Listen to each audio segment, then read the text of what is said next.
Boa tarde a todas e todos. Esse é o Brasil e o Mundo em 30 minutos. Por que a lei no Brasil vale para os pobres e não para os ricos?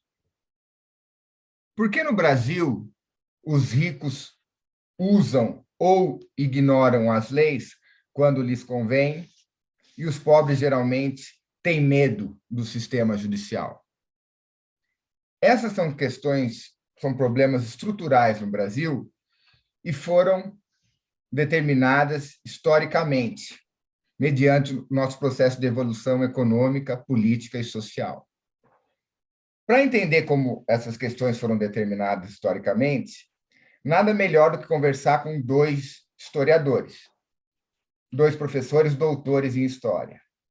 Por isso, nós estamos aqui novamente com o professor Éder Luiz e Lucas Giannone Soares, que vão explicar um pouco para a gente como essas questões foram constituídas ao longo do processo de formação histórica do Brasil. Lucas, bem-vindo. Por favor, explica para a gente um pouco como se deu isso.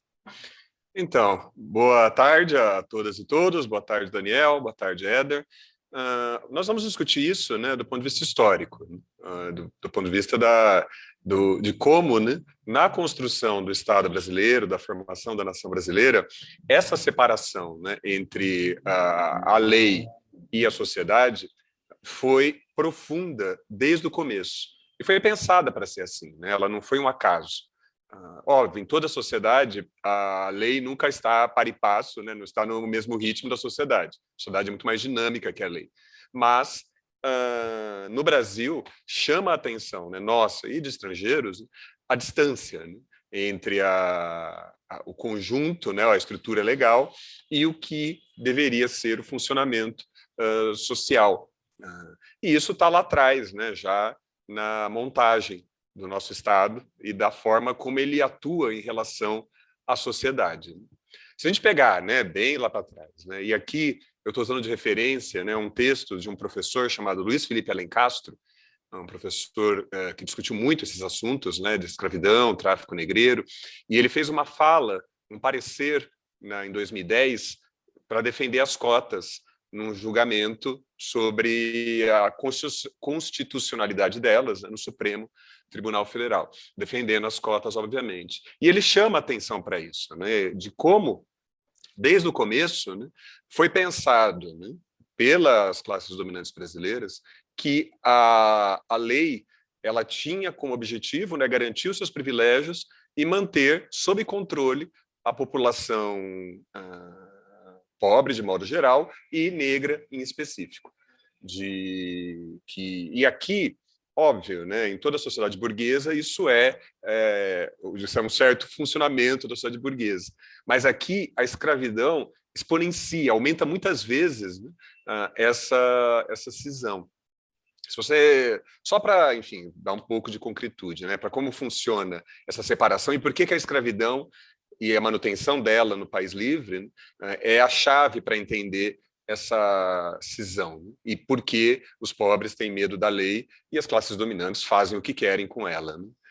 Se você pegar, por exemplo, a primeira Constituição brasileira, de 1624, ela é linda, enfim, do ponto de vista liberal, né, do ponto de vista do que as classes ilustradas da época sonhavam, né?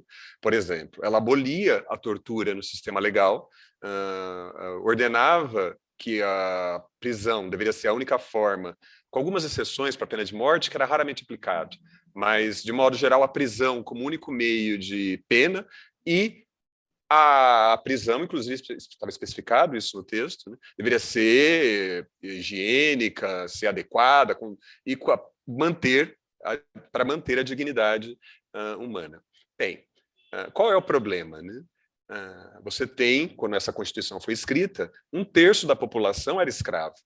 E aí como é que você faz com o escravo, com a pessoa escravizada? Você não pode prendê-lo, porque isso seria tirar a propriedade do senhor.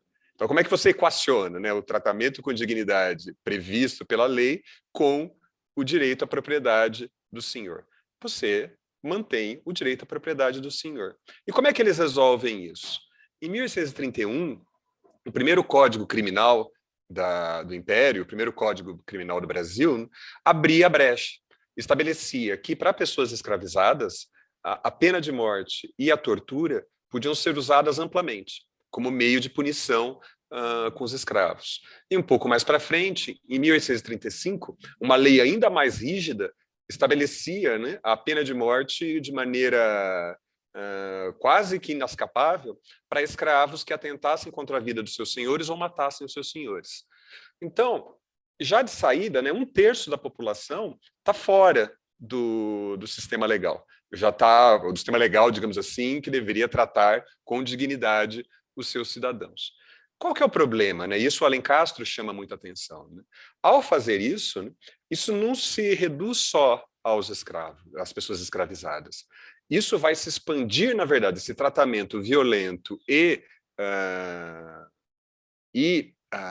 com o uso, né, de tortura, vai se expandir de modo geral para o tratamento com as pessoas pobres, que também era composta em uma grande parte por pessoas negras. Então, desse modo, né, já de saída, fica evidente, por exemplo, para essas pessoas escravizadas e para a população pobre em geral, que a lei não tinha nada a ver com elas mesmo, aquela lei constitucional, bonitinha, que deveria fazer o ordenamento, né, social, não tinha nada a ver. A lei com que eles lidavam eram essas leis, esses códigos, né, estabelecidos, que garantiam o pleno uso da força e da violência pelos senhores via Estado contra essa população. Você pega, por exemplo, no Rio de Janeiro, tinham casas para disciplinar e conter os escravos. Não era incomum nessas instituições do Estado, senhores levarem suas pessoas escravizadas para lá, para que elas fossem disciplinadas pelo Estado. Então, essa relação, né, de violência, e que, nesse período, ela começa não ao arrepio da lei, ela começa dentro da lei. A lei, a tortura e a violência, né, legalizadas. Isso vai se tornar uma parte constitutiva do funcionamento do Estado. E o Estado vai passar, né, a lidar com as populações pobres e negras em particular por meio dessa violência. Então, a ideia, né, de que a lei ela se aplica a todos, ou deveria, né, no Brasil nem assim, era explícito, era direto para qualquer um, por mais simples que a pessoa fosse, que isso não era fato. A lei, aquela lei que protegia, que deveria garantir a dignidade humana, era restrita a uma porcentagem muito pequena da população, 1%, 2%. E você tinha também, né, essa associação, e aí a questão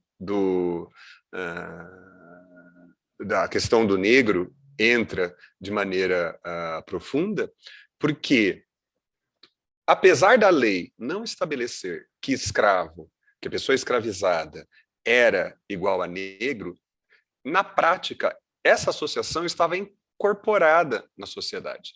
Tanto é, o Alencastro, em um outro texto, na História da Vida Privada do Brasil, conta, né, um caso que ilustra, né, como essa associação era poderosa. Ele estava uma notícia, né, no Jornal do Comércio do Rio, no meio do século XIX, no qual nessa notícia, aparece um escravo branco, por conta da miscigenação, um escravo branco, loiro de olhos azuis, que vai na Praça do Comércio do Rio de Janeiro e avisa a sua situação e pede ajuda. Causa um constrangimento, isso está descrito no jornal, né? Causa um constrangimento tão grande, uma comoção tão grande na população, que imediatamente se faz uma vaquinha para comprar a liberdade daquele escravo branco. Porque não era essa pessoa branca e pessoa escravizada era incompatível com a prática social, não com a lei. Tanto que ele era legalmente escravo. Mas no jogo social era inconcebível. E deu certo, cotizaram, as pessoas se cotizaram e conseguiram os 1.600 contos, eu acho, não lembro mais o valor, que era necessário para comprar a alforria do escravo, o escravo branco. Né?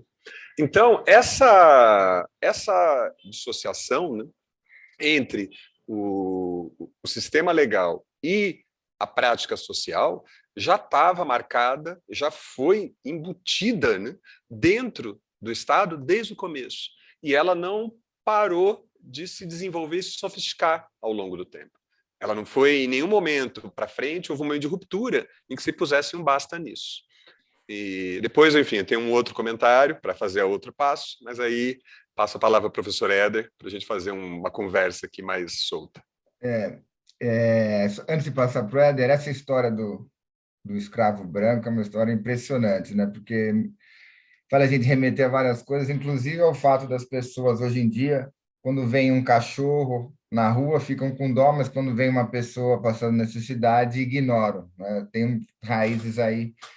E eu gostei muito que você falou, Lucas, eu queria passar a bola para o Éder para ele levantar isso, porque você mostrou que, na verdade, o sistema, né, a justiça já começou desigual, né, valendo para alguns e não para outros, autorizando a violência, autorizando a tortura, e, na verdade, nasceu, antes de tudo, para proteger a propriedade, ou seja, para garantir a propriedade para aqueles que têm, que geralmente as pessoas que têm dinheiro. E você ressaltou, né, a associação do escravo com o negro, e eu ia dar um passo além do negro com o pobre também. Então, acaba valendo a lei, para quem é pobre, para proteger quem tem propriedade. Então, a gente vê hoje, por exemplo, desde a questão de terras da Amazônia ou daquele episódio trágico e horroroso do Camburão, no qual, em Sergipe, que o Genivaldo foi torturado, essas coisas vêm do passado. Eu queria que o Éder desenvolvesse um pouco mais isso. Por favor, Éder. Obrigado. Boa tarde a todos. Boa tarde, Lucas. Boa tarde, Daniel. A questão que eu acho, dando prosseguimento, corroborando com tudo que o Lucas disse, e eu queria pegar um ponto, Lucas, do avanço da história da brasileira, na medida em que você vai avançando a dinâmica histórica, e, na verdade, as tentativas poucas de modernização do Estado, nesse caso, jamais tocaram nessa questão da justiça, né? Nós tivemos tentativas de modernização econômica capitalista, modernização de relações de trabalho, muito precárias, nós tivemos, mas a questão da justiça nunca houve, né? E eu chamo a atenção para uma questão que as próprias instituições estatais, na medida em que iam se desenvolvendo e se modernizando, elas foram se adaptando a essa questão dessa divisão da justiça brasileira, né? Só chamo a atenção para uma coisa, vejam como é o problema dessa questão. Se você pegar as tentativas de modernização tipicamente econômicas capitalistas que ocorreram no Brasil ao longo do século XX, basicamente todas elas, para se fazer valer e para não modificar o sistema de justiça, isso é uma opinião minha, elas se valeram do autoritarismo. Porque se você tenta modernizar, você tem que tratar todo mundo igual. Você não vai tratar todo mundo igual de forma republicana. Então, você usa a mão do monopólio da violência do Estado, do autoritarismo, para impor soluções. É claro que de forma gradativa, né? Vou pegar um exemplo típico do Estado Novo, né? O Estado Novo ele é uma medida de exceção do governo Vargas para tentar impor um projeto de modernização limitado e bem precário. Ok. Mas para pegar todos os inimigos, sejam eles quais forem, seja a oligarquia cafeeira, seja os comunistas, o movimento operário comunista, seja quem for, certo? Bom, por que lança a mão do autoritarismo? Porque você não vai mexer no sistema de justiça. Esse é o problema, né? Você não consegue impor nenhum mecanismo republicano judicial de que a lei vale para todos. Então, para dizer, você está fazendo uma coisa, vamos dizer, desconexa, você pega e lima todo mundo. E aí é a arbitrariedade total do Estado, uma arbitrariedade até exagerada nesse caso. Porque o autoritarismo faz o quê? Coloca todo mundo no mesmo patamar e baixa o Guatambu em quem vier pela frente. E aí, à medida em que vai modernizando, você vai separando aqueles que podem ficar fora do regime de autoritarismo e aqueles que não podem, né? O que eu acho interessante, tentando passar para uma outra questão, que o próprio Luiz Felipe de Alencar, uma vez escreveu um texto que eu achei muito interessante, que ele pega a solução do fim da escravidão a partir da Lei Áurea. Ele é muito enfático, ele fala, olha, Nabucco chamou a atenção, para não fazer o que os Estados Unidos fizeram, que era tornar os negros proprietários, você faz a Lei Áurea para não fazer reforma agrária. Então, você acena com a Lei Áurea para libertar os escravos, para não ter que fazer reforma agrária, para dar um destino civilizado para esses escravizados, né? Então, você vai criando, você vai criando saídas completamente tergiversadas para essas questões. O fato é que, vamos ser bem claros e diretos, há uma dissociação de sociedade e Estado no Brasil, né? O Estado, para todas as categorias sociais, de forma diferente na visão delas, é um inimigo em potencial.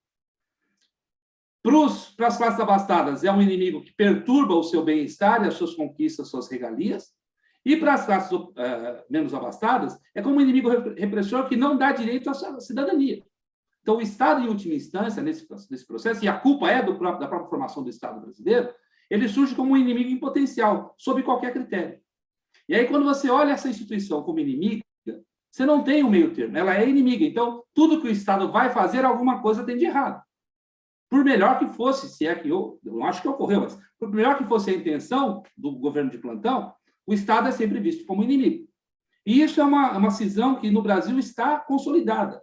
É muito difícil você encontrar no Brasil qualquer pessoa que veja o Estado, na sua completude, como alguma coisa que pertence à dinâmica da sociedade. Então, aqui no Brasil, o Estado é visto como inimigo. Diferentemente dos Estados Unidos, porque mesmo as populações marginalizadas nos Estados Unidos, alguma crença no free, no Estado, eles têm, nas instituições. Por mais paradoxal que possa ser. Aqui no Brasil não existe. Aqui no Brasil, todos os segmentos sociais, como disse o Lucas, seja daqueles que usufruem quando é perturbado, seja daqueles que não podem usufruir de nada, né? Então, esse é o nosso problema. E como a justiça é tipicamente a face mais interessante do aparelho estatal, dentre outras, fica muito nítido isso, né? A justiça no Brasil não é bem vista. Quer dizer, você perguntar para um brasileiro hoje qual é a instituição que ele tem mais medo, ele vai falar polícia. Na lata, polícia. Claro que nos mais abastados vão tratar a polícia como gente que não tem o que fazer. Em vez de ficar pegando o pobre na periferia, vai encher meu saco no condomínio. E para os pobres, não vamos dizer. Você vê um carro de polícia, você sabe que você vai ser abordado, no mínimo vai ser, né, revistado ou coisa que vale, ou até ser morto, né? Eu me lembro que uma vez eu conversando com um amigo, e ele tinha um problema com os documentos do carro, e ele estava com medo e veio uma batida. E ele achou que naquele momento ele ia ser parado pela batida policial. Não parou. E aí ele falou, mas por que eu não parei? Eu falei, olha para você, você é branco, olho verde, bem vestido, seu carro não é velho, não tem por que parar você. Então, esse é um exemplo típico de como é que é a questão da sociedade para com o Estado. Interessante, Éder, como você e o Lucas também, como você destacou essa questão, alguns problemas, né? E todos eles, de alguma maneira, estão ligados com o fato de nós termos sido a última nação a eliminar a escravidão no Brasil, né? Como a escravidão é responsável por boa parte, a maioria dos nossos males. Primeiro, você diz a questão, né, da Lei Áurea e da ausência de reforma agrária. Ou seja, nós libertamos os escravos, não fizemos reforma agrária, o que deixou um monte de gente sem condições, né, de subsidiar por, digamos, meios próprios e levou um monte de gente para as cidades, né? O que fez um repositório de pessoas, de uma mão de obra desqualificada, sem ter o que fazer, que vai acabar tornando a ser, em grande medida, serviçais ou empregos, né, de baixo escalão. E, por outro lado, a questão do Estado como opositor, do Estado como um entrave para todas as classes sociais. Então, você disse a questão do rico, o rico vê o Estado como um entrave ao seu processo de acumulação ou um entrave legal para maracutaias, e o pobre vê o Estado como opressor. E, no fim, a gente tem o quê no Brasil? Né? A ausência, ou pelo menos uma aversão a um Estado que como você bem colocou, mesmo com os problemas, o principal agente econômico, social e político capaz de fazer alguma mudança estrutural, decente nos países. Então, quando a gente olha para os países desenvolvidos, o Estado tem um peso fundamental no desenvolvimento desse país. Então, Lucas, queria que você desenvolvesse um pouco mais essa ideia, se possível, e para a gente tentando a gente fazer uma análise com as questões, mas com os acontecimentos, atuais. Eu digo principalmente a questão, porque é uma coisa que está incomodando muito todo mundo, a questão do Genivaldo, a questão do desaparecimento dos indigenistas, essas coisas aí estão ligadas, né, ao que nós estamos falando aqui. Elas são extremamente atuais e merecem, desculpa só para mim não me alongar, um olhar, porque, como bem o Éder disse, todo o processo de modernização que a gente passou não levou em conta a modernização e o aprimoramento do sistema, de justiça nacional. Isso tem que ser uma das pautas, né, para o próximo governo e para mudanças de peso no país. Então, esse é o problema, né? Porque o Estado não é um instrumento neutro, né? Não é uma coisa que você pega e opera como você quer. O Estado brasileiro foi construído assim. Ele funciona muito bem. E as tarefas que ele tinha que cumprir para garantir o ganho das classes dominantes foram exercidas de modo perfeito. O Estado brasileiro funciona. Esse é um ponto que tem que ficar claro, né? Porque a ideia, né, de que é um Estado, que o Estado não corresponde ao que deveria ser, não, ele corresponde. Ele foi montado dessa maneira lá atrás, como eu comecei a falar, né, e continua funcionando muito bem, garantindo um dos maiores, enfim, um dos territórios onde a acumulação de capital corre de maneira mais louca, solta e intensa, né, no mundo. Nenhuma classe dominante acho que ganha tanto fazendo tão pouco quanto a classe dominante brasileira. Então, esse é um problema grave de resolver, porque o Estado não vai mudar sozinho, né? O Estado não é um instrumento neutro. Se não houver pressão social, se não houver uma intensa ação popular contra essas ações, né, ele sozinho não muda. De dentro, né, eu pelo menos já cheguei a essa conclusão, ele não muda. Só para pensar, enfim, para ver como isso vai se repondo. Eu sou historiador, enfim, vou voltar para o passado, né? Mas só para um outro exemplo, né, de como isso é intencional, essa separação. E como você constrói na lei, de maneira explícita, né, a separação de que a ideia de direitos, deveres do cidadão e cidadã, enfim, isso é para poucos e os mecanismos de exclusão e violência é o destino do restante da população. Né? Então, só para dar um salto, né, ver lá a primeira Constituição republicana. Então, somos uma república agora, né? 1891. Uma Constituição também com um corte liberal, que defendia todas essas coisas bonitas, né? Direitos individuais, direitos à expressão do indivíduo, direito de ir e vir, direito à liberdade de expressão, tudo Já estava lá. após o fim da escravidão, né? Isso, exatamente. A escravidão tinha acabado fazia 3 anos e todo mundo no país era livre. E, portanto, todo mundo, cidadão e cidadã. Daí, estabelecia a Constituição, por exemplo, que finalmente deveria haver separação da Igreja com o Estado, porque no Império, a Igreja e o Estado estavam juntos. Para você ser, por exemplo, até quase o fim do Império, um pouco antes do fim, eles mudaram isso. Mas o registro, para você se tornar brasileiro, era feito no batismo da Igreja Católica. Não tinha um registro civil. Foi um longo processo até começar a ter registro civil. Então, era junto Igreja e Estado no Império. Na República, separou. E qual é a primeira medida, por exemplo? Estabelecer a liberdade de culto. Todo culto, dentro da lei, óbvio, podia exercer sua fé livremente no país. Mas o Código Criminal, novamente, né, que a gente não tinha Código Civil. O primeiro Código Civil é de 1916. O Código Criminal, aprovado 1 ano antes, estabelecia que era expressamente proibido praticar, aqui eu vou ler o artigo, né, praticar o espiritismo, a magia e seus sortilégios, usar talismãs e cartomancias para despertar sentimentos de ódio e amor, inculcar cura de moléstias curáveis e incuráveis, enfim, fascinar e subjugar a credulidade pública. Este artigo, né, servia como base, por exemplo, para permitir à polícia perseguir todas as formas das religiões de matriz africana, todas as formas de expressão de fé popular. Então, ao mesmo tempo que na lei maior, né, você cria um direito republicano, liberal, do livre exercício, no Código Criminal você insere um instrumento para garantir que esse direito da Carta Maior não se estenda, novamente, às populações preta, a população preta em particular e a população pobre em geral.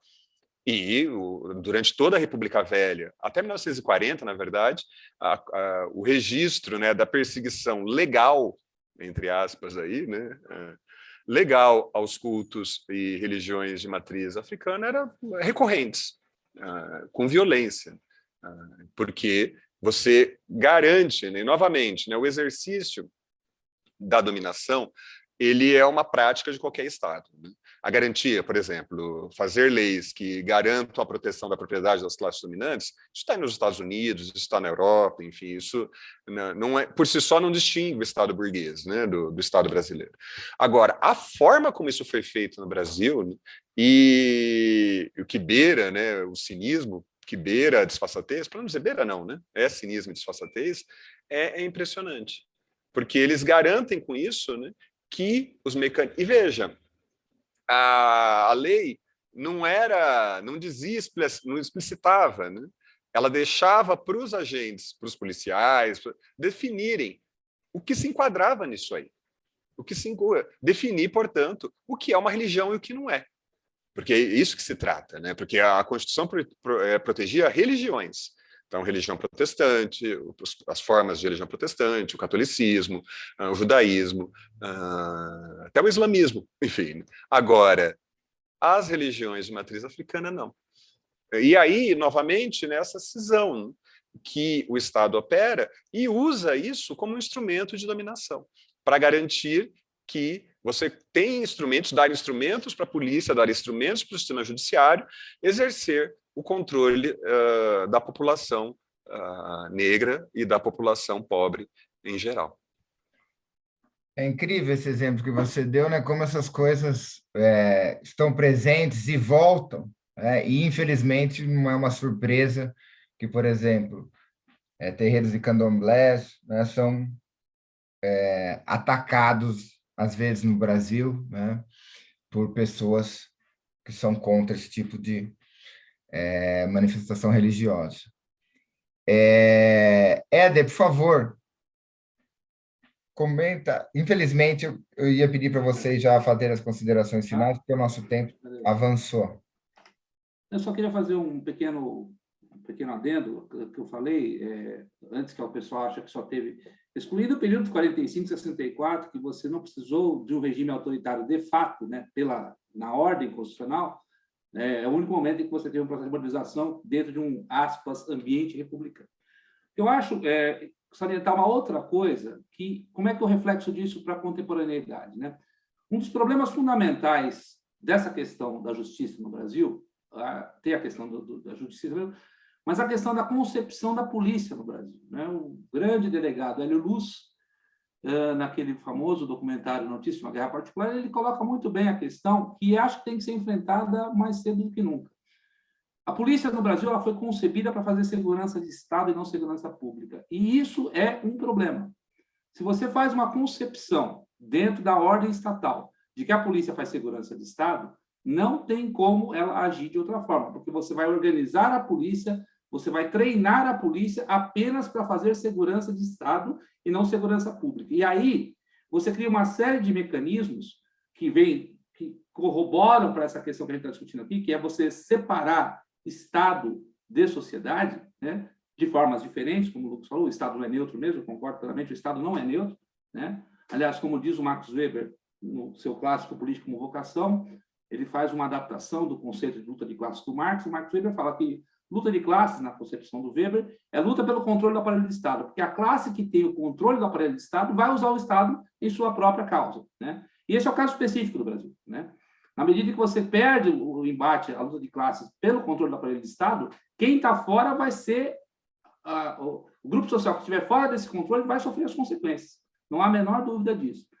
E essa questão policial, eu acho que, do meu ponto de vista, é essencial. Se não se mudar a concepção de que a polícia não é para fazer segurança de Estado, é para fazer segurança pública, nós vamos continuar repetindo os mesmos vícios, as mesmas tragédias que nós acompanhamos todo santo dia. Acho que esse é o ponto. Se há alguma proposta que tenha que ser implementada em termos de política no Brasil, essa questão da segurança pública tem que ser uma reformulação de cima a baixo do conceito de polícia no Brasil. O conceito de polícia no Brasil está completamente equivocado, né? Não quer dizer que a polícia não tem que ser repressora. Qualquer polícia é repressora, mesmo em estados republicanos liberais. Mas no caso brasileiro, a repressão é porque ela é repressão, porque ela quer fazer segurança de Estado antes de qualquer coisa. Antes de qualquer coisa, ela faz segurança de Estado, não faz segurança pública. Eu acho que esse é o ponto. A gente precisa desenvolver, debater e fazer campanhas. E, como disse o Lucas, né? As classes populares têm que se dar conta de que, se não fizer uma pressão em cima dessa questão, dificilmente essa estrutura muda. Muito obrigado. Bom, fica aqui o recado, então, muito bem colocado pelo professor Éder, que é o seguinte: a polícia deve fazer segurança pública e não segurança de Estado, tá? Convido, inclusive, o Lucas e o Éder para o próximo programa, que eles vierem participar, que a gente discuta exatamente isso, que eu acho que é um assunto de extrema relevância e urgência.